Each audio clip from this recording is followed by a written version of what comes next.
Oh, I get it. We know if we've learned something by observing and measuring what we can do. We can self-assess our learning and set ourselves a learning when we have I can't statements to help us.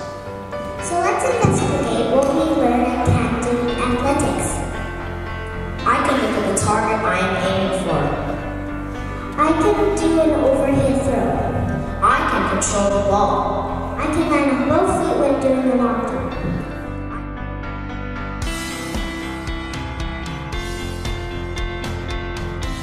What does he do before he jumps? He runs. Good. How many feet does he use to jump? 1.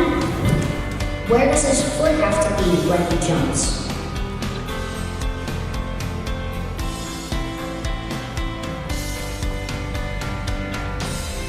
On the place where you're supposed to go, on the marking.